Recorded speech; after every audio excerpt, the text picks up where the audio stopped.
네, 안녕하십니까. 인적 자원 개발론 이제 세 번째 수업을 이어가겠습니다.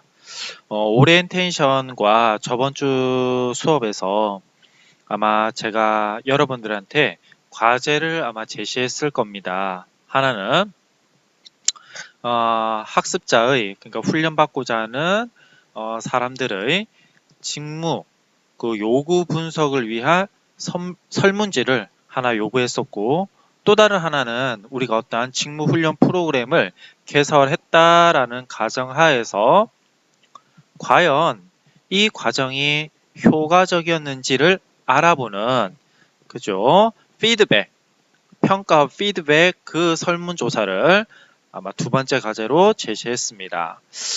하지만 이 지금 사태가 조금 안 좋다 보니까 책을 못 받는 경우도 있었고, 한편으로는 아직 정보를 잘 몰라서 과제를 못 하신 분도 있는 것 같습니다.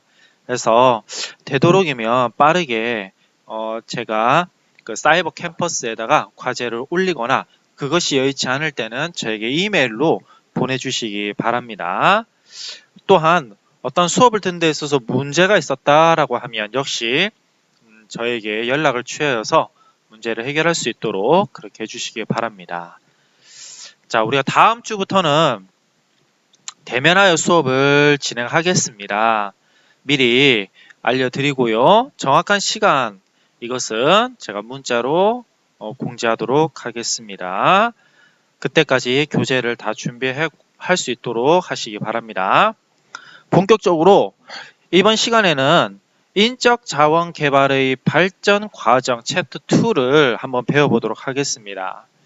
자, 여러분들 몇 페이지에 나와 있다? 그렇죠. 48페이지부터 이제 나와 있습니다. 인적 자원 개발의 발전 과정. 자, 우리가 어떠한 역사에 있어서 발전 과정을 알아볼 때는, 그죠? 역사를 알아볼 때는 크게, 그죠? 두 나라를 집중적으로 알아봅니다. 하나는 영국 또는 영국이 속해 있는 유럽 대륙, 그죠? 유럽도 사실 어떻게 굉장히 넓죠. 어떻게 보면 영국, 프랑스, 이탈리아, 지금 조금 문제가 되고 있는 이탈리아 또는 독일, 그리고 스페인, 이 축이 있고 뭐 유럽이 여러 가지 나눠져 있습니다. 서유럽, 동유럽.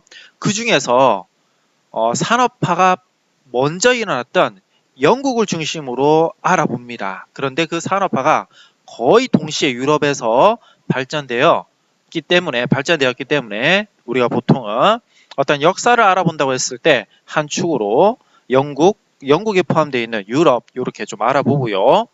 두 번째로 알아보는 국가는 미국입니다. 18세기에 그죠? 18세기에 미국도 빠른 자본주의 사회로 진입하게 됩니다. 아무래도 영국에서 청교도 혁명으로 이게 왔던 미국인들이 이 털을 잡으면서 18세기에 이르러 굉장히 빠른 산업화를 겪게 됩니다. 그죠? 자, 그래서 미국도 역시 산업화의 영향을 받아서 자본주의화, 대중화, 산업화 이 시기를 겪었던 아주 대표 나라이기 때문에 우리가 어떠한 개념의 발전 과정을 분석할 때는 크게 사회과학에서는 이 두 축을 놓고 분석을 합니다. 자, 그래서 우리가 어떻게 보면 뭐 아프리카라든지 뭐 동남아시아의 발전 과정, 인적 자본 개발의 발전 과정 요렇게는 많이 보고 있지는 않지요. 실제로도 교육의 발전 과정도 역시나 크게는 자, 영국 혹은 프랑스, 그 다음에 독일이라든지 이렇게 유럽 쪽을 알아보고요. 그 다음에 북미 쪽에 있는 미국을 주요하게 교육 제도 같은 거 혹은 교육 발달사를 알아봅니다. 아시아에서는 독특하게 이제 중국이라든지 일본이라든지 싱가포르 정도만 우리가 분석을 하고 있는 실정인데요. 이로써 그 나라가 그죠?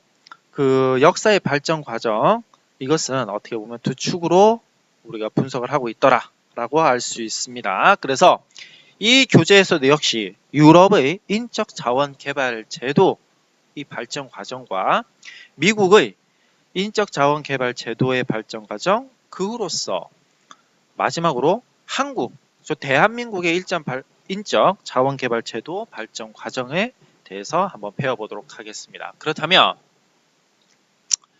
우리가 그렇습니다. 역사와 발전 과정을 우리는 어떠한 학문이든지요, 아마 서두에 많이 배우게 됩니다. 왜 그렇다면 역사라든지 이런 발전 과정을 배워야만 할까요? 자, 이는 여러 가지 주장을 할 수 있겠지만 과거를 통하여 현재의 사회 발전 양상을 파악하고, 그러니까 현재를 분석할 수 있는 내적인 힘을 기르기 위하여 역사를 공부한다는 것이죠. 한 걸음 더 나아가 미래의 사회 변화에 긴밀하게 대응하기 위함이라는 것으로 알 수 있습니다. 이것은 어떻게 보면 현재를 분석하고 미래를 예측하기 위한 토대로서 역사를 공부한다라고 정리해 둘 수 있겠지요. 자, 그런 두 번째로 어느 나라의 인적 자원 개발을 파악해야 할까요?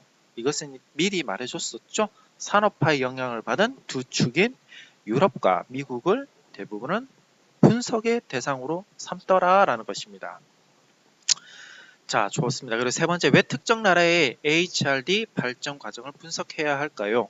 물론 그 나라가 산업화를 미리 이루었기 때문에 교육제도에 영향을 주었고 이를 반면교사로 삼을 수 있기 때문에 우리는 어쩔 수 없이 영국과 미국 이렇게 두 축으로 나눠서 분석한다라고 볼 수 있습니다.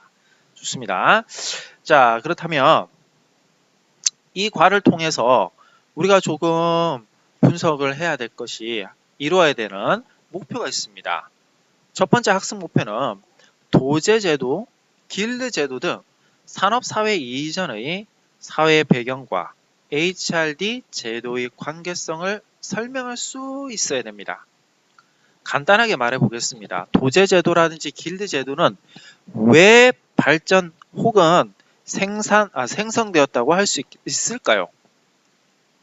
자, 그 배경이 있겠죠. 그 배경을 여러분들이 파악하셔야 된다는 것이 첫 번째 학습 목표라고 할 수 있습니다. 두 번째, 산업사회 변화와 산업조직 형태에 맞추어 발전되어 온 HRD 제도를 기술할 수 있다라고 되어 있습니다.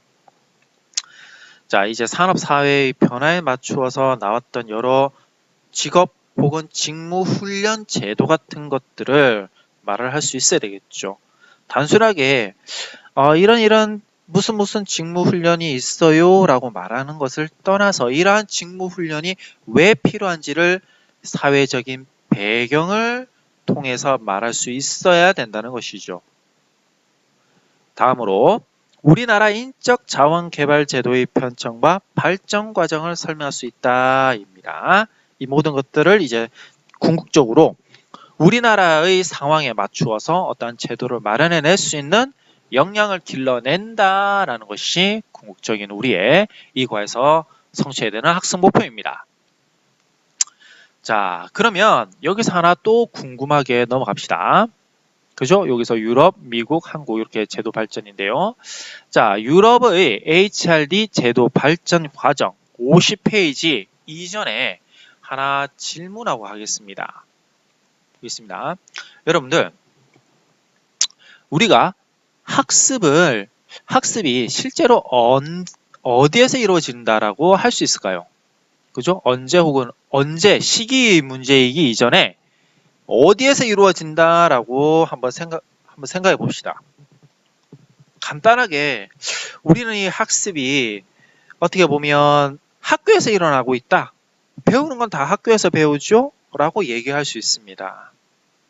그런데 실제로는요, 여러분들이 평범하게 생각하는 학교에서 배운다, 이 학교 정형적인 학습에서 배우는 양은 어떻게 보면 많지 않습니다. 좀 생각을 해보시면 여러분이 태어나자마자 한두 살인데 학교에 보내지는 건 아니지요. 그죠? 자, 보통은 70%는 일을 통하여 학습이 일어난다라고 말합니다. 70% 정도가요. 자, 조건. 여기서는 조건이라고 하겠습니다. 조건적인 어떤 과제를 제시하고 그 다른 역할과 책임을 부여하면서 그 조건에 맞는 과제를 해결하는, 즉 문제 해결 시 학습이 발생이 된다는 것이지요. 어떠한 과제에 맞는 조건이 뭐가 있고 이를 해결하기 위해서는 어떠한 팀원들이 어떠한 역할로 어떠한 자원을 활용해서 해결해야 되는 문제를 효율적인 측면이란지 경제적인 측면이란지 또는 정의적인 측면 등등으로 나누어서 문제를 해결하는 과정, 그 속에서 우리는 학습이 일어난다는 것입니다. 그렇죠? 자, 그 다음으로 학습이 일어나는 분야는, 학습이 일어나는 영역은 협업입니다. 협업에서 알 수 있듯이요. 다른 사람을 본받아가면서 나의 능력을 향상시킨다라고 보시면 되는 거죠. 즉, 업무 현장에서의 동료 코칭이라든지 협업이라든지 피드백, 교환 등 이러한 상황에서 이 학습이 발생된다는 것입니다. 우리가 보고 배운다는 것, 그죠? 보고 배운다는 것, 어떻게 보면 다른 사람을 보고 배운다는 것, 이 협업 속에서 일어난다라고 할 수 있는 것이죠. 여러분, 이거 좀 다릅니다. 일이라는 것은 문제 해결 시에서 스스로 깨닫는 것을 포함하는 것이고요. 협업이라는 것은 다른 사람을 통해서 배운다는 것입니다. 세 번째로는 우리가 흔히 알고 있는 강의라든지 교육과정 워크숍, 전문 교육 훈련 과정, 이런 정형적인 학습을 통해서 배우게 된다는 것입니다. 좋습니다. 자, 여기서 우리가 알 수 있는 것은요. 자, 정형 학습의 기초를 다지면서 비정형 학습의 중요성을 이해하고 실질적인 성과 형성에 기여해야 한다라는 것이 어떻게 보면 학습이 어디에서 일어나는지에 대해 탐구했을 때 우리가 얻어야 되는 답이라고 할 수 있습니다. 자, 이것이요 굉장히 중요한 의미를 내포하는데요. 어떻게 보면 이것만 알면 우리가 이 발전 과정, 즉 인적 자원 개발, 직업 훈련, 교육 제도, 이러한 발전, 즉 역사성의 측면을 많이 헤쳐나갈 수 있는 단서라고 할 수 있습니다. 다시 보자면 맨 처음에는 일을 통해서 배웁니다. 그러니까 미국 이전에 유럽에서 산업화 이전이라고 합시다. 산업화 이전에서는 유럽에서는 그러니까 뭐부터 이제 뭐를 통해서 배우게 되는 것일까요? 그죠? 전형적인 학습 형태의 어떤 학교라든지 이런 거 있었을까요? 정근대 사회에서는 아니지요. 어떤 일을 통해서 배운다는 것입니다. 사냥을 하러 갈 때 어떻게 활을 쏘아야 되지? 불을 켜기 위해서는 어떻게 불을 켜야 되지? 또는 목축을 기를 때는 소는 어떻게 기르고 돼지는 어떻게 기르고 등등 이러한 것들은 어떻게 해야 하는지 이 문제 상황을 해결해 나가는 일을 통해서 우리가 배워가는 것이죠. 그럼 그 일들이 어떤 문제 해결의 배경이 되는 것이고 문제 해결을 해 나가는 이 지식들이 쌓입니다. 그러면 그 지식들이 어떻게 되겠습니까? 구전이 되겠죠? 그죠? 어르신들한테 좀 경험이 많으신 분들한테 또 많이 알고 있는 분들한테 보고 듣고 배우게 되는 것입니다. 이게 바로 어떻게 되는 것이죠? 그죠? 약간의 교육이 발전되는 것이라고 할 수 있습니다. 그 사람과 같이 일을 하면서 어떠한 것들을 배우게 되는데요. 그런 것들을 우리는 도제제도라든지 길드제도라고 할 수 있죠. 한 걸음 더 나아간다면 후견인 제도라고까지도 얘기할 수 있습니다. 다시 말씀해 드리겠습니다. 일을 통해서 배우는 것이 어떤 지식을 만들게 되고 그 지식이 이제는 쌓여서 그나마 제도화로 이루어진 것이 도제제도, 길드제도, 다시 보겠습니다. 이게 도제제도가 되고요. 길드제도가 되고요. 또는요, 후견인 제도가 되는 것입니다. 그죠? 자, 이렇게 해서 이런 것들이 좀 더 체계적으로 발전되어 가는 것, 우리는 이것이 직업 교육 제도라고 얘기할 수 있는 것입니다. 다시 볼게요. 도제라든지 길드라든지 후견인, 이러한 시스템을 교육의 영역으로 가지고 오는 것을 우리가 직업 교육 제도라는 거예요. 그죠? 자, 이를 좀 더 체계적으로 얘기하자면 이렇게도 얘기할 수 있습니다. 자, 여러분들이 50페이지서부터 50페이지서부터 이 54페이지 유럽의 인적 자원 개발 제도의 발전 과정을 배울 텐데요. 여기서 여러분들이 알고 있는 시범제도, 도제제도, 길드제도, 후견인제도 또는 직업교육제도, 직업훈련제도 이러한 것들이 산업화와 밀접하게 연관되어 있다라는 것을 머릿속에 유념하셔야 됩니다. 이해가시죠?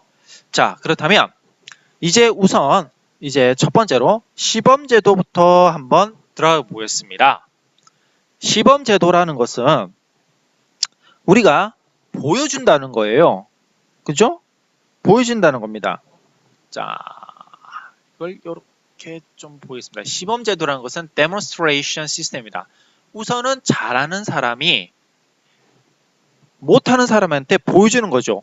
이거 이렇게 해. 이런 식으로요. 우리가 이 시범은요. 6,000년 전 이전부터 어떻게 보면 비약적인 첫 번째 문장부터 봅시다. 6,000년 전 이전부터 훈련이나 학습을 통하여 승계되어 온 기술, 기능과 기술과 지식의 문명의 비약적인 발달에 큰 역할을 해왔다라고 고고학자들은 분석을 하고 있는데요. 예를 들자면 이런 겁니다. 토기 또는 벽돌을 주저하는 기술을 어떻게 배웠을까요? 그 속공들은 훈련이나 학습 지도의 흔적을 분명히 우리 역사서를 통해서 보면 나타나 있거든요. 자, 이런 것들은 보고 배운 거죠. 보고 배우려고 하면 시범을 보이는 사람이 있어야 되지 않습니까? 그 시범을 보이는 사람이 있다는 그 자체만으로 시범 제도가 형성이 되는 거라고 할 수 있습니다. 그죠? 자, 우리 실제로도요, 시범을 많이 보여줍니다. 여러분들이 실제로 어떤 직장에 들어가게 되면요, 그죠? 선임자가 이거 이렇게 해 라고 하면서 보여주는 거 있죠? 이것이 어떻게 보면 시범 제도죠. 그죠? 자, 물론 잘했는지 잘못됐는지 나중에는 그 선임자한테 검사와 또는 잘못된 거 있으면 다시 바르게 하도록 이렇게 지시를 받는 이런 것들도 시범제도의 하나의 특징이라고 볼 수 있습니다. 자, 두 번째로 그렇다면 유럽의 두 번째로 우리가 좀 눈여겨봐야 될 게 도제제도입니다.